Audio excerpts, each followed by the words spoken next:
जटायु का अंतिम संस्कार करने के बाद राम और लक्ष्मण सीता जी की खोज में दक्षिण दिशा की ओर बढ़ते रहे। वन में भटकते हुए सबरी के आश्रम पहुंचे। सबरी वर्षों से राम की प्रतीक्षा कर रही थी। जब राम आए तो सबरी की आंखों में प्रेम के आंसू बहने लगे। उन्होंने प्रभु को अपने चखे हुए मीठे बेर खिलाए और राम ने बड़े प्रेम से उन्हें खाया।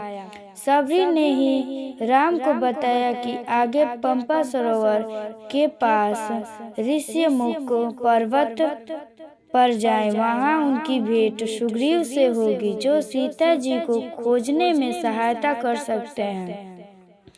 राम और लक्ष्मण ऋष्यमुख पर्वत के पास पहुंचे। वहां वानर राजा सुग्रीव अपने भाई बलि के डर से छिपे हुए थे। दो शस्त्र वीरों को आते देख सुग्रीव डर गए। उन्होंने अपने मंत्री हनुमान को भेष बदलकर उनका पता लगाने भेजा।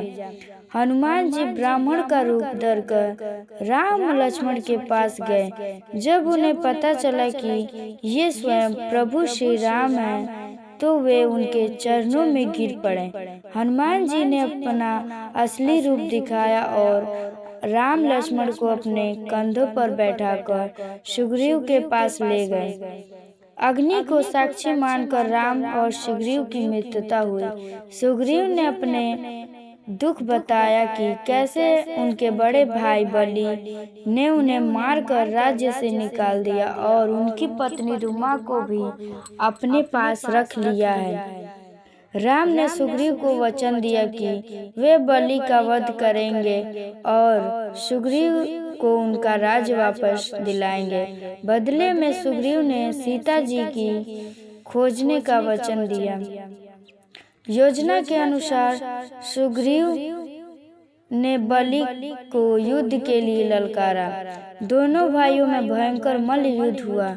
राम पेड़ की ओट में छिपे थे। मौका मिलते ही राम ने एक बड़ा बाण छोड़ा, जो बलि के सीने में जा लगा। बलि गिर पड़ा। मरते समय उसने अपनी गलती मानी और अपने पुत्र अंगद को राम की सेवा में सौंप दिया।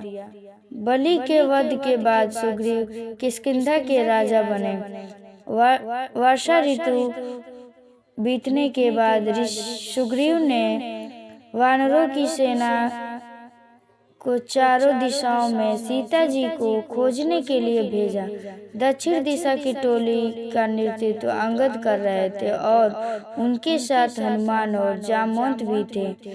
चलते समय राम ने हनुमान जी को अपनी मुद्रिका दी थी कि ताकि जब वे सीता जी से मिले तो उन्हें विश्वास हो जाए कि हनुमान राम के ही दूत हैं।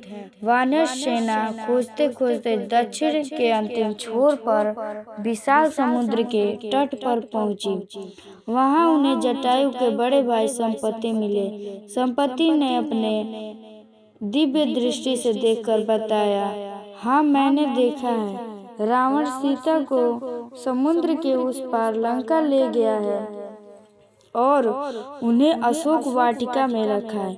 लंका का पता तो चल गया, लेकिन समस्या ये थी कि 100 योजना मीलों विशाल समुद्र को पार कौन करेगा। अंगद और अन्य वानर निराश हो गए। तब जामवंत जी ने चुपचाप बैठे हुए हनुमान जी को उनकी सोई हुई शक्तियों को याद दिलाई। जामवंत ने कहा, हे पवन पुत्र, तुम चुप क्यों हो? बचपन में तुमने सूर्य को निगल लिया था। तुम्हारे लिए यह समुद्र लांघना कोई बड़ी बात नहीं है। उठो और राम का काम पूरा करो। अपनी शक्तियों को याद करके हनुमान जी का शरीर विशाल हो गया।